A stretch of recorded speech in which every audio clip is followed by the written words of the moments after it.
Bienvenue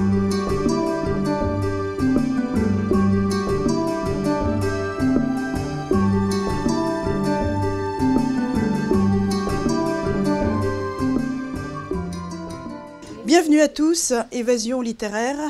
Nous sommes à la librairie Orphie en présence de Madame Christiane Taubira, députée et conseillère régionale de la Guyane, pour la dédicace de son livre « Mes météores, combat politique au long cours », Flammarion, édition Flammarion. Donc, moi je suis tout à fait très contente d'être avec vous aujourd'hui, parce que vraiment, c'est pas facile de vous avoir. Tout d'abord, bonjour. Bonjour. Voilà. Mais j'ai une vie trépidante, j'admets. Et en période de session parlementaire, les nuits également. C'est pas facile. Vous sortez, Madame Taubira, un livre en pleine période d'élection. Comment l'expliquez-vous? Alors, il y a une partie qui concerne effectivement un peu la conjoncture électorale, puisqu'il y a un chapitre qui raconte mon expérience de la campagne présidentielle. Mais je dois vous dire que c'est un livre qui est achevé depuis le mois d'août et que j'ai remis donc à l'éditeur en septembre. Simplement, évidemment, il y a tout le processus assez long de fabrication, de préparation, de mobilisation des distributeurs, de sorte que le livre est disponible depuis le 21 mars. Donc, il ne visait pas, ce livre ne fait pas partie de ces livres que l'on produit, que l'on sort à la chaîne en période électorale. C'est un livre qui parle de mon enfance et de grandes luttes qui ont été conduites en Guyane, par exemple à l'arrivée de M. Malraux, ministre du général de Gaulle, pour le référendum sur la Constitution. Je parle également de Cataillé et de ses batailles en tant que parlementaire. Je raconte ma première grande bataille électorale en Guyane en 1993, ma première législature parlementaire. Et puis, il y a d'autres combats que j'ai menés, des engagements internationaux, des engagements très locaux ou très géopolitiques dans mon bassin. Donc voilà, c'est un ouvrage de fond, ce sont des combats politiques au long cours. Il y a mes années lycée, mes années jeunesse, c'est-à-dire la période où moi-même à partir d'auteurs, à partir de combats, à partir de situations qui advenaient. Donc voilà, il n'y a pas que ce chapitre sur les présidentielles. Bien, alors vous êtes aujourd'hui en dédicace à la librairie Orphie. Donc c'est un livre de mémoire, 50 ans de combat politique, 560 pages. Quelle métaphore météorique de vos météores que vous justifiez dans votre combat politique? Alors, j'ai appelé ce livre Mes météores parce qu'au fur et à mesure que je l'écrivais, il faut savoir que plusieurs éditeurs, depuis plusieurs années, m'avaient suggéré, conseillé fortement d'écrire, de raconter mon parcours parce qu'ils le trouvaient extraordinaire. Moi, je n'y voyais rien d'extraordinaire. Donc, pendant une dizaine d'années, j'ai refusé de le faire. J'ai bien fait d'ailleurs, parce qu'avec le temps, j'avais un peu plus de choses à raconter. Mais au fur et à mesure que j'écrivais et que les souvenirs remontaient, je faisais en fait un voyage à l'intérieur de moi-même parce que je découvrais un peu quelles influences fortes avaient construit, peut-être pas ma personnalité, elle était déjà là, ni mon tempérament qui était déjà là, qui avait été déjà confronté aussi à l'autorité, à la sévérité. Ma maman était extrêmement sévère, à une éducation très stricte et très rigoureuse. Donc tout ça, c'était déjà structuré dans cette confrontation permanente. Mais je découvrais quand même les choix que j'avais faits, les tris que j'avais faits parmi des auteurs, parmi des combats. Par exemple, très clairement, lors de mon adolescence, j'ai penché davantage pour Angela Davis, Malcolm X que pour Martin Luther King, tout en respectant et admirant Martin Luther King. Ensuite, évidemment, mes premières années d'études ont coïncidé aussi avec le coup d'État au Chili, puis le coup d'État en Argentine. Je me suis fortement mobilisée là, donc je me suis construite dans ces combats aussi. Donc au fur et à mesure que j'écrivais, je découvrais un petit peu moi-même, quoi. Ça a été un rendez-vous avec moi-même aussi. Alors lorsqu'on commence le livre, en l'an 1958, tout à l'heure vous avez évoqué André Malraux, ministre du général de Gaulle. Quel est ce référendum qui a été voté à l'encontre justement de ces Guyanais et quelles ont été les conséquences après, abouties au niveau révolte et là votre engagement, on en parlera. Alors, en 1958, le général de Gaulle interroge toute la France et les colonies françaises, en tout cas là où est instauré le droit de vote, ce qui était le cas pour les hommes notamment depuis 1848. Donc en 1958, le général de Gaulle interroge par le suffrage universel sur la constitution qu'il a fait rédiger et qui va instaurer la Ve République. En Guyane, les forces de gauche sont majoritaires. Il y a dans le monde et dans l'empire colonial tout un mouvement de libération, en général dans l'affrontement. 1958, c'est avant les accords d'Évian, donc l'Algérie est encore en guerre. Pour l'Indochine, Mendès France vient de signer un accord de reconnaissance d'indépendance. La Tunisie et le Maroc sont à peu près en cours, mais il s'y déroule encore des opérations. Donc il y a quand même un mouvement. En 1955, il y a eu Bandung, la conférence de Bandung et la conférence, l'installation du mouvement des non-alignés. Donc il y a un monde effervescent qui vraiment est en train de se défaire. Le monde colonial est en train de se défaire. Et en Guyane, il y a des forces de gauche qui sont un peu à l'écoute de cela, mais qui en même temps sont assez déchirées parce qu'il n'y a pas vraiment de revendication d'indépendance. Par contre, il y a une revendication d'autonomie, il y a une revendication de statut spécial pour la Guyane. Et donc, M. Malraux arrive sur un territoire où la plupart des forces politiques s'expriment sont a priori contre le référendum, donc sont disposées à voter non. Et M. Malraux donc, va rencontrer des leaders politiques, et notamment le plus actif dans la campagne pour le non, c'est Justin Cataillé. Et il va arriver à convaincre Justin Cataillé qu'il faut voter oui. Il faut savoir que les forces de gauche, mais quelques forces de droite, et notamment de droite républicaine, étaient associées pour la contestation de ce vote. Il va se passer pratiquement la même chose à la Martinique, d'ailleurs. Donc voilà. Donc M. Malraux, par son voyage en Guyane, son très court séjour en Guyane, 1 journée et demie, va obtenir un basculement. Donc la Guyane, qui allait majoritairement voter non au référendum, donc non contre cette nouvelle constitution, va finalement voter oui. Et la conséquence, c'est qu'évidemment, la Guyane va entreprendre ce processus qui va aboutir à la départementalisation. Et là, commence... Non, la Guyane en fait, la départementalisation a eu lieu 16 ans plus tôt. Et la Guyane va s'engager dans un processus où elle va s'inscrire un peu dans la carte de France des grands choix stratégiques, puisque très peu de temps après, il y aura le choix de l'implantation de la Légion étrangère avant la base spatiale. En quel âge vos premiers engagements? Là, vous commencez, vous créez une partie politique. Quel est ce mouvement que vous créez? Alors, le parti politique que je crée s'appelle Walwari, ça veut dire l'éventail. C'est un mot commun à la langue kaligna, amérindienne, et à la langue créole en Guyane. Mais c'est un parti que je crée assez tardivement, puisque je le crée en 1993, en fait, à l'occasion de ma première élection. Avant cela, j'ai été militante ici à Paris en tant qu'étudiante, donc à l'Union des étudiants guyanais. C'était un mouvement, c'était une association, mais très très politisée, et qui avait fait le choix de l'indépendance de la Guyane. Bon, un peu, bon. Voilà, de loin. C'est après qu'on rentre et qu'on apprend à connaître le pays, et que quand on fait le choix de l'indépendance, il est plus consistant, il est plus substantiel, on sait de quoi on parle. Bon, là, c'était un peu conceptuel et un peu rêveur. Mais donc, en écrivant le livre, j'ai découvert que j'avais des engagements depuis le lycée, en fait. Depuis le lycée, je suis engagée dans une grève. Alors, c'est une grève où nous revendiquons l'enseignement de toutes les langues du continent. Donc, c'est un recentrage sur l'Amérique du Sud. C'est donc une rupture avec l'aliénation, avec l'assimilation. Nous demandons à exister sur le continent sud-américain. Donc, nous réclamons l'enseignement du portugais. L'anglais et l'espagnol étaient déjà enseignés. Nous estimons que nous devons apprendre le portugais pour le Brésil et le néerlandais pour le Suriname. Donc je découvre en écrivant que finalement j'avais ces engagements-là, et en racontant évidemment toutes nos épopées, toutes nos réclamations, toutes nos escapades aussi autour de la figure d'Angela Davis et de Huey P. Newton, bon, Eldridge Cleaver, tous ces gens qui nous ont fait rêver. Je découvre que j'étais déjà très très engagée politiquement.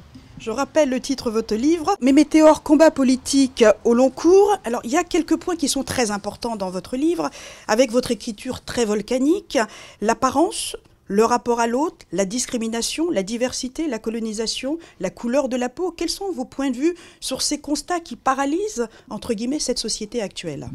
Alors, ce sont des expériences que j'ai été amenée à faire. C'est pour ça que j'ai appelé ce livre Mes météores. Il y a des choses qui m'ont sauté à la figure, là, vraiment comme des météores qui tombent comme ça sur la Terre. Ça va, j'ai survécu. Mais ce sont, voilà, sont des expériences que j'ai faites parfois avec une grande surprise parce que j'ai grandi en Guyane. La Guyane est une société multiculturelle où la différence se vit tout à fait naturellement, où elle ne se pense même pas. Et je suis arrivée à Paris, j'ai été confrontée dans mes premières années d'études à des insultes racistes qui avaient lieu dans de telles situations de tension, le métro bondé le matin, etc., que je ne m'y arrêtais pas. Ça ne semblait pas quelque chose de un discours très construit, structuré, etc. Ça semblait une exaspération, un rejet de l'autre, voilà, de façon épidermique. Donc je dois dire que je n'en ai pas souffert particulièrement. En plus, comme je le dis dans le livre, j'étais en train de découvrir des auteurs, le cinéma, la musique. Il y avait tellement de bonheur à m'apporter que j'étais absolument imperméable à l'aigreur, à la rancœur. Donc voilà, tout cela passait sur moi. Et puis au fur et à mesure, je dois dire que les autres expériences, c'est surtout en tant que députée que je les ai vécues, une société française qui s'interroge sur elle-même assez mal lorsqu'elle s'interroge à haute voix, lorsqu'elle s'interroge à voix basse, c'est-à-dire dans les cités, dans les quartiers où il y a une vraie diversité culturelle, où les gens ont l'habitude de vivre ensemble. Lorsqu'elle s'interroge à voix basse à travers les associations, par exemple, celles qui organisent des événements culturels, mais celles qui aussi construisent le lien social. C'est-à-dire que dans les quartiers, ces associations permettent aux gens de vivre ensemble parce qu'elles font du soutien scolaire, les enfants sont ensemble, parce qu'elles font des animations, de l'accompagnement éducatif, de l'accompagnement social, etc. Donc voilà, à voix basse, il n'y a pas de problème. Je crois que la convivialité se construit au jour le jour. Mais lorsque la France s'interroge à voix haute, généralement c'est par la parole politique, et là on voit les frayeurs, ou la parole médiatique. On voit les frayeurs surgir, et on voit ces personnes qui finalement vivent en vase clos. Ces élites politiques ou médiatiques qui vivent entre elles sont extrêmement effrayées par la différence. Et voilà, moi j'avais une parole particulière à porter dans la mesure où je viens non seulement d'une société plurielle, mais dont la pluralité n'est pas tombée du ciel, comme celle de la France n'est pas tombée du ciel. La pluralité de la France, elle vient de son ancien empire colonial principalement. C'est-à-dire qu'il faut admettre que l'histoire a eu lieu, que l'histoire a eu des conséquences. Alors, parmi les conséquences, il y a eu l'enrichissement des puissances européennes. Il y a eu un équipement extraordinaire de ces pays européens du fait des produits de la traite et de l'esclavage. Il y a eu un investissement tout à fait intelligent, d'ailleurs, de la part des pays européens dans la recherche, dans les techniques. Et puis, il y a eu d'autres conséquences. Parmi les autres conséquences, il y a évidemment dans les Amériques et les Caraïbes, par exemple, des peuples nouveaux, des identités nouvelles qui se sont constituées, des religions, des langues qui sont nées, les créoles par exemple, des connaissances d'environnement, de pharmacopée, des techniques dans la pêche, dans l'agriculture, il y a tout ça. Et puis il y a évidemment l'effet en retour dans les sociétés européennes, c'est-à-dire que dans ces sociétés européennes, il y a des flux de circulation des personnes qui font que des gens viennent de l'ancien empire colonial. De sorte que par exemple, aux Pays-Bas, on trouve des personnes qui viennent du Suriname, qu'en France, on trouve des personnes qui viennent de l'Afrique francophone ou des Antilles, qu'en Angleterre, on trouve des personnes qui viennent de la Caraïbe anglophone. Voilà, ce sont quand même les conséquences de cette histoire-là. Et aujourd'hui, il faut que les sociétés européennes comprennent tranquillement que c'est définitivement que leurs sociétés sont plurielles. Alors moi, j'aimerais bien comprendre qu'en 2005, vous dites « je suis devenue noire ». Quelle est cette analyse? L'insurrection de ces banlieues, vraiment, là, moi, je suis vraiment choquée d'ailleurs. Oui, alors c'est un clin d'œil cette phrase. On vous la pose très souvent. Oui, parce que moi, je l'ai voulu percutante et je crois qu'elle l'est. Je suis devenue noire à Paris pour de bon en 2005. Pourquoi? Parce qu'en 2005, effectivement, il y a ce qu'on appelait les émeutes de banlieue, etc., qui est une révolte sociale à la périphérie des villes de France.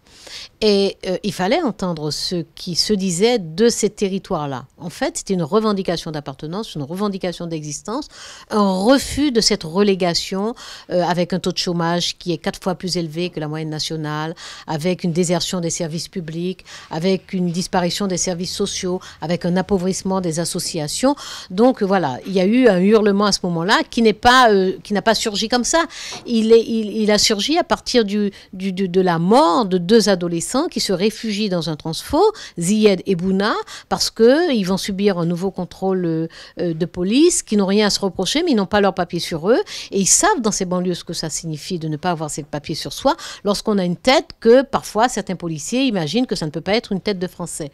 Donc à partir de cet événement dramatique, il y a une révolte dans les banlieues de France.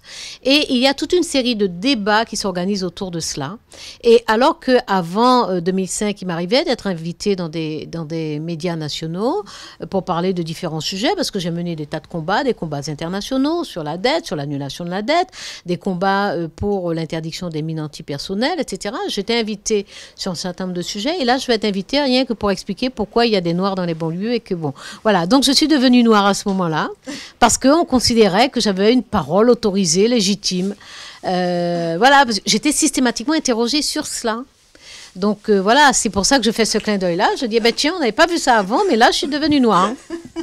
Votre franc-parler, je crois que vous êtes la seule députée qui fait un discours sans papier. Vous avez ce verbe, cette oralité qui est pratiquement née. Je dirais même que c'est un don. Félicitations. Nous, journalistes, on aimerait bien avoir ce verbe que vous avez. Merci. Mais par contre, vous avez des mouvements avec M. Bernard Tapie. Qu'est-ce que c'est que ces rencontres conflictuelles avec lui? C'est-à-dire que j'ai participé à la campagne européenne de 1994 sur une liste qu'il conduisait. Et moi, je ne voulais pas aller à ces élections, mais nous avons eu une discussion de partis politiques. Nous avons constaté que nous étions encerclés en Guyane. Je vais gagner les législatives en 93 et à partir de 94, il y a une coalition de tous les partis politiques pour nous empêcher de progresser. Donc, ça a été un choix stratégique de la part de Walwari, de la direction de Walwari, de casser l'encerclement local en s'engageant sur l'élection européenne. Évidemment, moi, j'arrive à reculons parce que dans les réunions, je dis que j'ai absolument pas envie d'y aller. Et ensuite, j'arrive face à une personnalité un peu brutale, voilà, un peu dominatrice, etc. Ce que je ne supporte pas du tout. Donc, évidemment, ça a chauffé très vite entre nous et ça a chauffé tous les jours. Voilà. Et les mots avec M. Henri Emmanuelli? Oui, c'était, c'est-à-dire, c'était un petit peu brutal aussi, mais bon, j'ai appris à connaître l'homme après. Oui, c'est vrai qu'il m'a reproché la première fois que nous nous sommes vus. Il arrive dans l'hémicycle, j'étais déjà installée, et il me dit très clairement, non inscrit, c'est faux cul. Donc, je lui réponds que voilà, je ne conçois pas la vulgarité. Bon, ça commence comme ça. Il est étonné parce que je suppose qu'on n'a pas l'habitude de lui répliquer, hein, puisque c'est quand même une forte bouche aussi. Et donc, il me dit, de la répartir avec ça. Et je lui réponds, et puis même une opinion personnelle sur vous. Donc, bon, voilà, ça fait un échange un petit peu. Après, nous avons bien travaillé ensemble, quand il a été président de la commission des finances. Et la relation avec François Mitterrand, Monsieur François Mitterrand? Alors, elle est très particulière, cette relation. Elle est très particulière. Non. Il y avait une grande distance entre nous. Une grande distance, beaucoup de respect. Mais une espèce de, comment dire, comme une espèce d'implicite. Moi, le sentiment que j'ai eu de nos conversations, c'est que, voilà, il y a beaucoup de choses qui passaient par les mots, mais il y a beaucoup de choses qui passaient par ce que les mots laissaient supposer aussi. Alors, justement, cette entrée à l'Assemblée nationale en tant que femme noire, députée. Alors, d'abord, l'adversité, moi, je la vis en campagne électorale. En 1993, je suis la première femme députée élue de Guyane. Donc, en fait, c'est quand même la première fois qu'une femme est candidate aux législatives en Guyane. Et ça, c'est insupportable pour l'ordre qui règne à ce moment-là. C'est un ordre masculin avec une division du travail, puisque les femmes sont extrêmement mobilisées dans les campagnes électorales. Ce sont elles qui fabriquent les destinées d'hommes, et d'hommes politiques en Guyane en particulier. Et on n'imagine pas, on ne concevait pas à l'époque une femme imagine seulement d'accéder aux responsabilités. Donc, en tout cas, c'est ainsi que j'explique la violence des coups que j'ai reçus à ce moment-là, parce que la campagne a été d'une extrême brutalité. Et pour moi, cette brutalité, elle ne peut pas être juste contre ma personne. Elle ne peut pas être... J'ai reçu des coups d'une grande violence de la part de personnes que je connaissais, qui m'appelaient quand il s'agissait de travailler sur un dossier, qui disaient en public qu'elles appréciaient mon intelligence, ma connaissance des dossiers, mon expérience, etc. Donc, ça n'était pas juste un rejet de ma personne. Ça ne pouvait pas être juste subjectif. Donc, moi, l'analyse que j'en fais, c'est qu'il y avait la mise en péril d'un ordre et ça n'était pas tolérable. Ça n'était pas tolérable. Donc, il fallait arrêter immédiatement parce que ça donnerait des idées à d'autres femmes, ce qui fut d'ailleurs le cas. Donc, comme je l'ai perçu ainsi à l'époque, j'avais décidé de vaincre et de devenir invincible à partir de ce moment-là. Mais vous l'êtes devenu, hein? Je crois bien. Alors, critiqué, rejeté, vous étiez dans pas mal de mouvements, vous avez milité beaucoup dans Paris, avec des associations, avec des groupes d'élèves, de la jeunesse. Quels ont été ces points de vue, toujours que vous racontez dans votre livre, Mes météores? J'ai plein de belles expériences. Alors moi, j'ai vécu... Oui, voilà, je n'ai pas... J'étais encore au collège en 1968, donc je n'ai pas vécu ce mouvement-là. Peu après, comme je vous l'ai dit, avec Angela Davis et tout le mouvement des Black Panthers aux États-Unis, le Black Power, Malcolm X et ses thèses très radicales, etc. Donc j'ai vécu ça après, par procuration, bien entendu, puisque c'était à distance. Et avec mes années d'études à Paris, j'ai vécu plus directement, dans la mesure où j'étais très engagée, je militais, que je fréquentais des militants de pays différents, avec parfois aussi des projets différents. Donc ça a été une expérience extrêmement riche et enrichissante. Alors faites-nous revivre justement cette campagne présidentielle de 2002. Il faut savoir que ça a été une vraie expérience, une vraie aventure pleine de mésaventures. Ça, il faut le savoir. Donc ce que je peux dire, c'est que vraiment c'était difficile, douloureux, mais extrêmement enrichissant aussi. C'est-à-dire que j'ai grandi très très vite, hein, en accélération là. J'ai été confrontée à des situations très très lourdes et très pénibles, et j'ai compris qu'il fallait de toute façon les affronter, les surmonter. Et donc, j'ai vraiment grandi, je me suis renforcée. D'ailleurs, en fin de campagne, j'ai dit pour rire dans un meeting que je suis immortelle, parce que j'ai cru mourir 100 fois. Et je suis arrivée quand même à la fin de la campagne. Donc, voilà, c'était une expérience très... Moi, je crois qu'il faut lire parce que, voilà, j'ai été confrontée à des choses très imprévisibles, très surprenantes, très déconcertantes, pendant et après. Vous envisagez un poste de Premier ministre, madame? J'ai aucune raison d'avoir un rêve de ce genre, moi.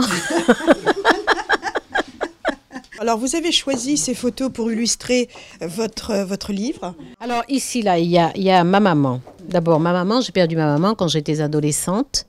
Et jusqu'à aujourd'hui, je dis que c'est vraiment le seul malheur de ma vie.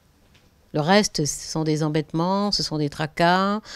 Voilà, mais le vrai malheur que j'ai eu dans ma vie, ça a été le départ de ma maman. Et j'en ai été extrêmement malheureuse parce que j'étais une enfant turbulente, insolente, très, très remuante, vraiment. Et je prenais une raclée tous les samedis, par exemple. Non, ce sont des méthodes périmées.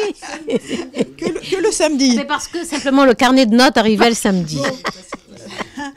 Bon, donc... Il y a deux femmes en vous, hein. Il y a la femme très potomitan, comme on dit, la femme politique, la femme qui a des idées, des envergures, le combat qu'elle mène. Et puis la femme qui est très décontractée, du coup, qu'on découvre aujourd'hui, très très fun. J'aime la vie, j'aime la vie, j'aime tous les bonheurs, tous les plaisirs de la vie. Je ne fume pas. Qu'est-ce que je ne fais pas encore, hein? Alors, je me rattrape ailleurs.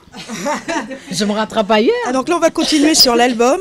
Alors, vous êtes tous les fronts. Tout mon après-midi, là, ça se fait pas. Bonsoir, madame, bonsoir, monsieur. Bon, voilà. Alors, voilà, écoutez. T'es dit, tu t'en vas, vous voyez. Voilà, venez. Non, il est là. Voilà, c'est bon. Alors, qu'est-ce qu'on peut retenir de ce livre? Non, on a terminé. Même si c'est un vrai plaisir avec vous. Oui, parce que voilà, en plus, on est obligé de couper à la Alors, on termine. Qu'est-ce qu'on peut retenir de votre film, Les Météores? La vie continue. Yes. Très belle photo. Moi, Voilà. j'aime pas mes photos. Donc, Alors, mais l'éditeur n'a rien voulu une entendre. dédicace, une dédicace. Alors, une dédicace. Je même pas prendre. Je peux vous demander un bic parce que je sais plus où j'ai lâché mon sac. S'il vous plaît. Merci. La dédicace. Pour qui je la fais? C'est pour vous? Non, non, mais vous faites pour elle. Pour la dame. Oui, pour vous. Oui, Pour vous, merci. c'est pour vous. Alors moi c'est Lucia Théodia. Lucia Vous Théodia. voulez que je mette le nom aussi? Souvent, je mets seulement le C'est prénom. le prénom. D'accord. On fera un échange de bons procédés parce que mes livres sont également dans la librairie.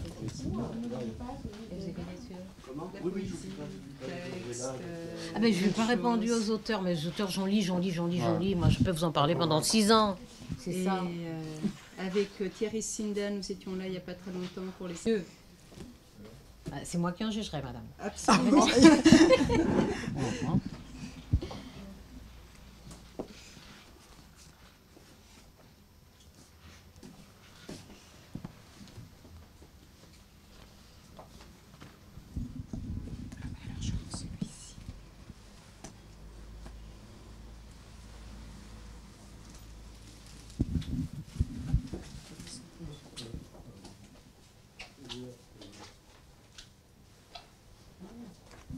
Eh bien voilà, alors sur cette très belle dédicace, ah ben merci, sur cette très belle dédicace, ah ben voilà, j'allais le dire Si aussi. vous restez là, sinon je demande à... D'accord. Voilà, D'accord, sur- pour voir les vôtres. Sur cette très belle dédicace, merci beaucoup. Merci à vous. C'était un plaisir.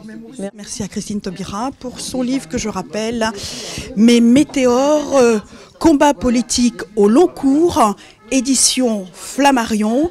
Merci à la librairie Orphi de nous avoir reçus. Merci à l'équipe qui m'accompagne. Évasion littéraire, à la semaine prochaine. Bye bye.